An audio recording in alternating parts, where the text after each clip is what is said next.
Hey, Steady Steve with another quick video. Please like and subscribe. Okay, this one's on the Sunset Canyon. Sunset Canyon, let's go straight into it. So, point 6, these are the rules, by the way.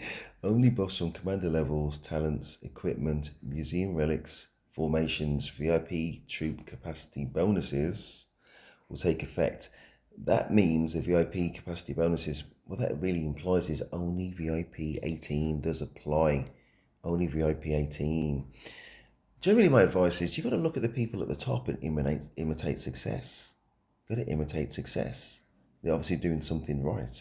The key things I'm going to tell you though is there's area of effect damage. If you look towards the right, yeah, fair enough. He's got Nevsky towards the left, and they've got a buffer and a debuffer.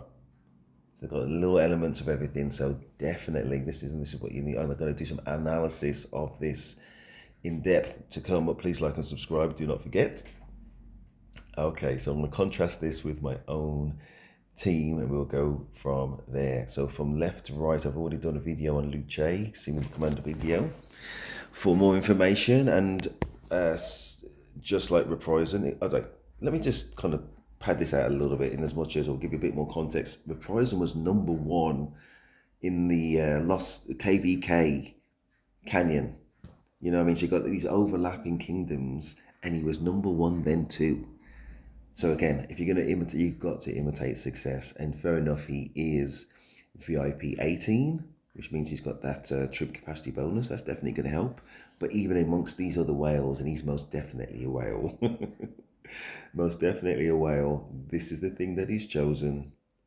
And that's where he went, and he's had a lot of success. So imitate it. And your team, your commander's setup, you might not be at the stage yet where you can, where you can imitate this. Maybe you haven't got, I don't know, Guan Yu or Luce, or you don't have him maximized yet. And as you work towards it, you will perform better. The end. But there's definitely elements of over. Let's look at his. Let's look at mine. What I'm aiming for, because I'm VIP 17, I don't have that troop capacity boost, but I still do very well. I think I was ranked top 20 in KVK, and say I don't have that capacity boost on VIP 17 at the time. I was VIP 16. Okay, so from left to right, I got the area of effect damage of Luce. As I said, I've done a video on him. If you want more information, and it's boosted by, let's go into the commanders just because it's easier to follow that way. And it's boosted by Constantine. I haven't done a video on Constantine. So Constantine has the benefit that the target troop loses attack. Nearby five nearby allied or friendly troops take 10% less damage, which makes us more tanky. Let's move on. We get 40% more health. 40% more health. You got just think about how much more tanky that's going to make my Luce, who he's paired up with, so he can last long enough to keep him firing off his area of effect damage. Okay. And this is another key one. As soon as we get below 50% of troops remaining, it recovers the slightly wounded units with a 15,000 healing factor. There's nothing bigger in the game. There's nothing bigger in the game. So basically, whilst everybody else's troops are going down, you more or less go up to not the tip top, but obviously with a significant healing, which keeps you in the game long enough to damage the other side, and it's last man standing, isn't it? So, which is likely to be you with Constantine. So I definitely recommend it. I've got it. My man Reprising in number 1 also has it. Obviously, there's two sides to everything. So the healing it receives after that is reduced by 30%. There's no more healing. It doesn't do any more healing other than that, so don't worry about it. And whenever their troop gains a shield, it takes 40% less skill damage. I'm going to talk about Alexander a little bit later. Very controversial choice. But if one of Alexandra's shields happens to touch, obviously, the Luce Constantine pairing, we take less skill damage. So, there could be these unexpected additional benefits from, whoever you decide to put in, and consequences of leaving out. Of course, that's always the case. But I'm talking a little bit more about Constantine because I haven't talked about him in any other video. For the others, as I said, I've done videos, so you're going to have to watch those videos to know about why it was included. But his expertise skill is that we also gain 15% attack and defense and 5% defense. Hey, hey, hey, all is good. So that was the one pairing. Okay, so the other pairing that we've got is my man Trajan and Mulan, and then we're going into the area of effect commanders.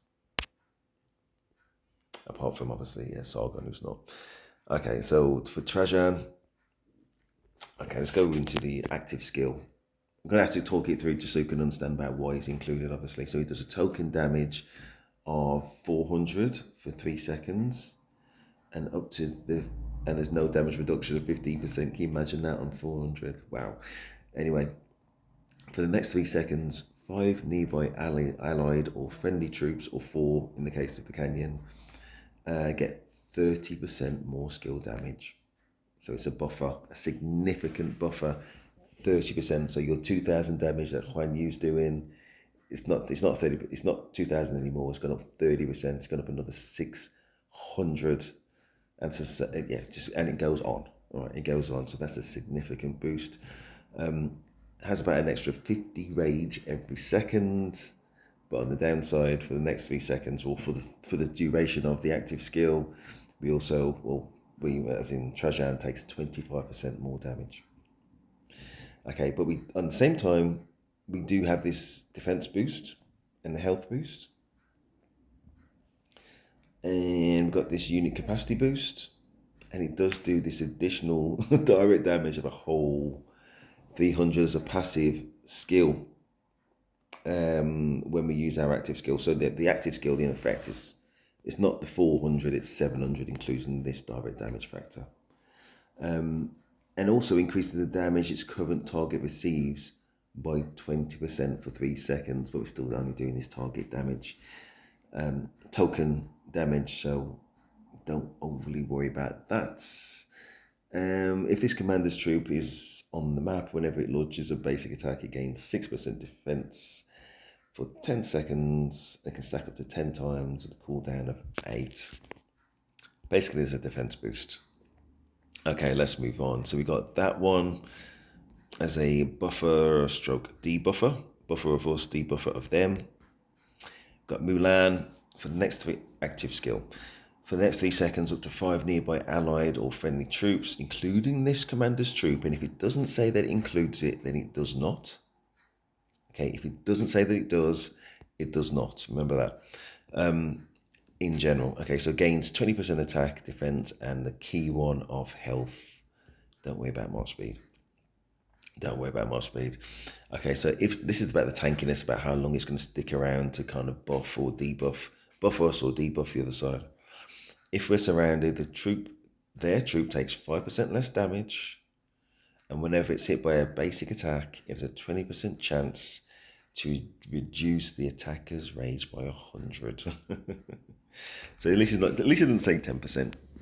There's a 20% chance that it will, and an 80% chance that it won't do anything. But if it does, it will reduce the attacker's rage by 100 with the cooldown. Let's move on. Don't worry about the barbarians. Okay, this command is a passive skill, means it's not affected by the rage bar. Okay, so this commander's troop gains 20% attack. And whenever this commander uses an active skill while serving as a secondary commander, and most definitely will in all instances, definitely with myself anyway, increases the target's damage received by 20% for 3 seconds. So when we use the active skill, the target's damage received is increased by 20% for 3 seconds. Now, we don't know about the formula that ROK uses. Okay, they may have a cap on the total damage received. They may or may not. But just taking it on what it's saying, that is as a significant boost, which will get their characters, get their kind of commanders out there quick. That's that. So in terms of the rest of the team, We've got Guan Yu and Scipio. Looking at on the left hand side, just going down the list.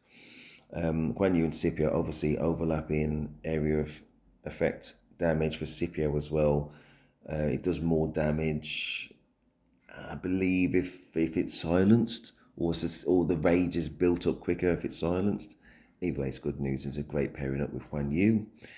For Zhuge Liang and Herman Prime, we've got that overlapping damage as well. I'll try and keep them in the back row so they're protected from the cavalry. Basically, I want to keep them in the game and doing that area effect damage.